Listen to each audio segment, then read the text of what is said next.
Simulasi siklus kombinasi desain PLTGU menghasilkan energi listrik atau generator 100 MW.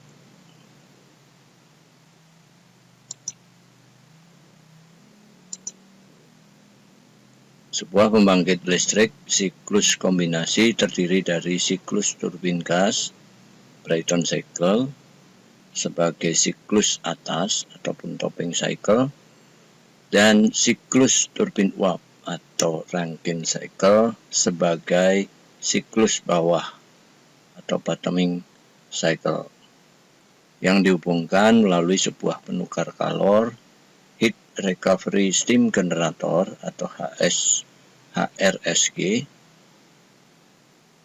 Rancanglah desain PLTGU tersebut sehingga memiliki daya output 100 MW.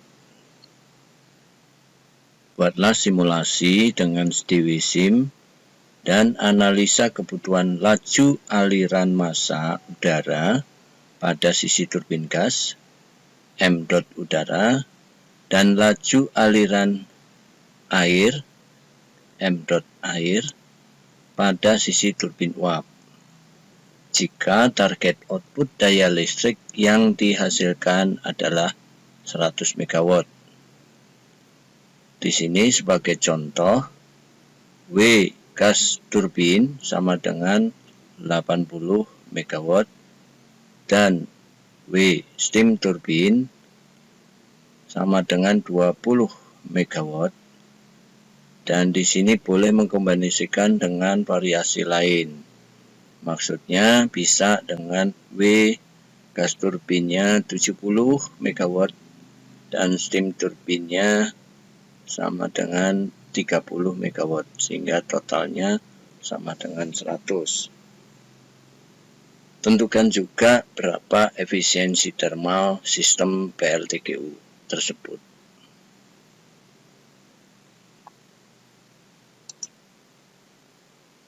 Di sini sebagai gambaran, jadi untuk toppingnya atau top cycle-nya yaitu siklus Brayton, di mana air ataupun udara masuk ke dalam kompresor dan kemudian masuk di dalam ruang bakar, tentunya ditambah dengan bahan bakar yang kemudian memberikan daya ke turbin untuk memutar dan turbin tadi menghasilkan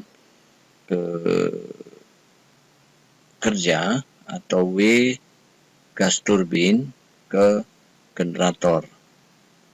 Energinya di sini 80 MW. Nanti tentukan berapa kira-kira mass flow udara atau oksigen ditambah hidrogennya sama dengan berapa.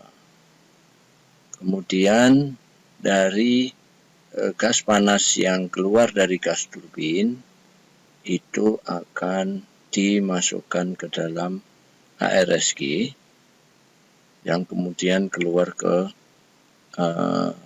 lingkungan.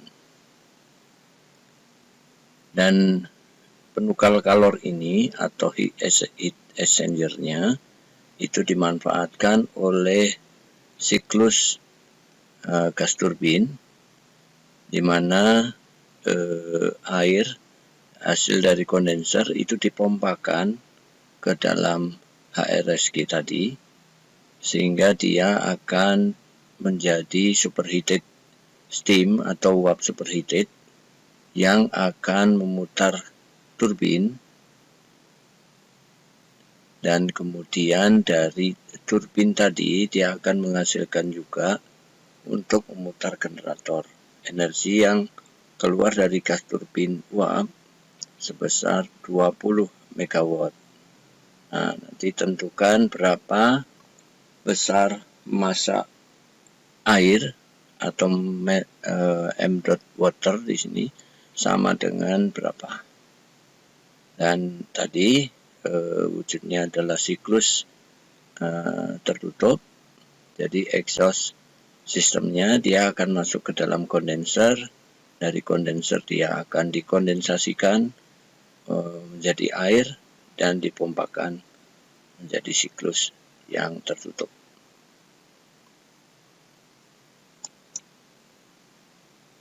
Di sini kita bisa lihat untuk siklus turbin gas, data siklus gasnya atau siklus udaranya, yaitu laju alir udara masuk kompresor.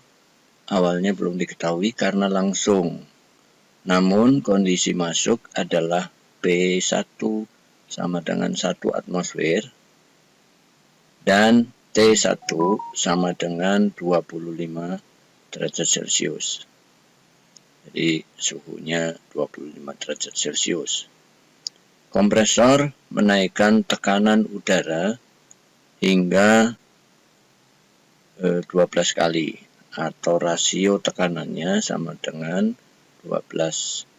Di sini P2 dibagi P1 sama dengan 12. Pressure rasionya sama dengan 12. Udara dipanaskan di ruang bakar atau pembakar hingga mencapai temperatur T3 sama dengan 1100 derajat Celcius sebelum masuk ke turbin gas. Nah, gas hasil pembakaran diekspansikan di turbin gas ke tekanan atmosfer dan keluaran diasumsikan sama dengan 105 kilopascal. Asumsikan efisiensi isentropik kompresor sama dengan 85% dan efisiensi turbin gas sama dengan 88%.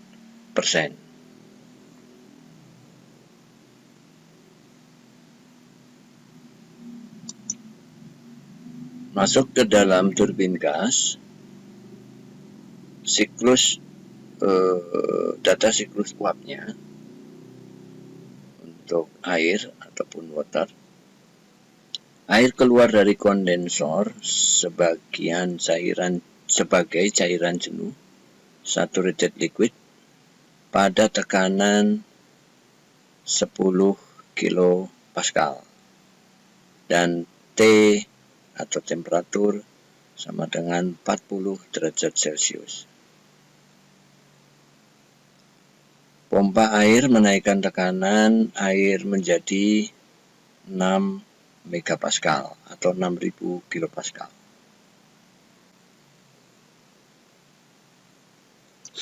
Air memasuki penukar kalor dan dipanaskan oleh gas buang turbin gas sehingga menjadi uap superpanas. Jadi heat exchanger menjadi boiler di sini, dan efisiensi dari heat exchanger-nya sama dengan 95%. Dan di sini akan mengalami penurunan tekanan pada sisi dingin sebesar 5 bar. Uap tersebut diekspansikan di turbin uap hingga tekanan kondensor sama dengan 10 kilopascal. Asumsikan efisiensi isentropik pompa air dan turbin uap adalah 85%. Jadi efisiensi pompa air 85%, efisiensi turbin uap juga 85%.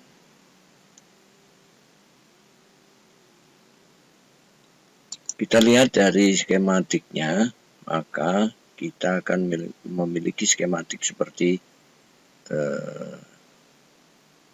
ini.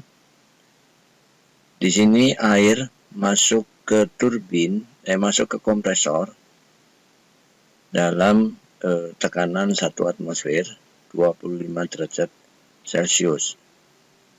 Masuk ke kompresor dengan efisiensi kompresor sebesar 85%. Kemudian dia akan masuk ke ruang bakar.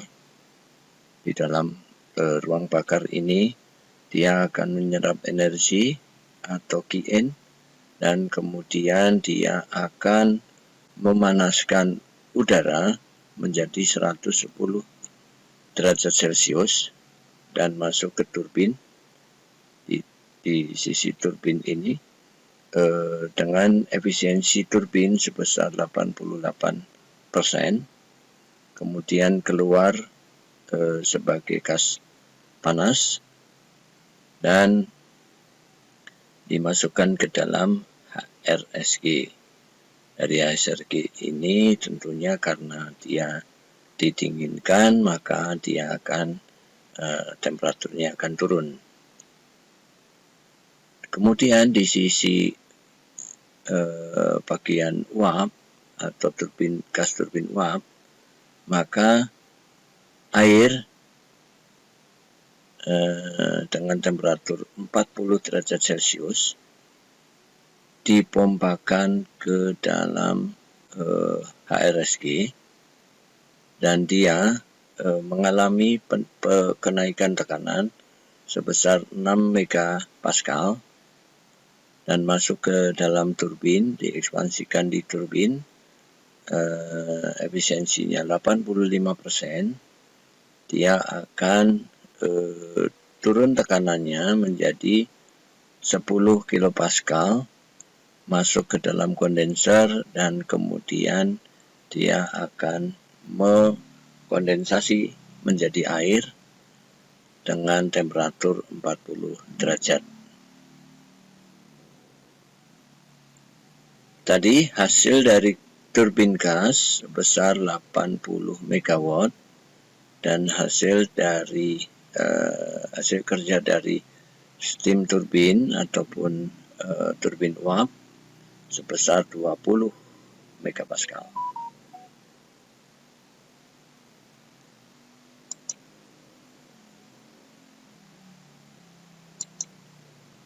Di sisi ini artinya W generator itu sama dengan W gas turbin ataupun daya gas turbin ditambah daya steam turbin ataupun WST di sini. Jadi W generator sama dengan WGT ditambah WST. Bagaimana mencari efisiensi termal? Untuk menentukan efisiensi termal dari sistem, maka efisiensi sistem sama dengan W net GT ditambah W net ST dibagi Qin di ruang bakar, di mana W net GT sama dengan W GT atau W gas turbin dikurangi W kompresor. Sedangkan W net ST sama dengan WST dikurangi W pompa. Silahkan dikerjakan, semoga lancar dalam mengerjakan. Terima kasih. Wassalamualaikum warahmatullahi wabarakatuh.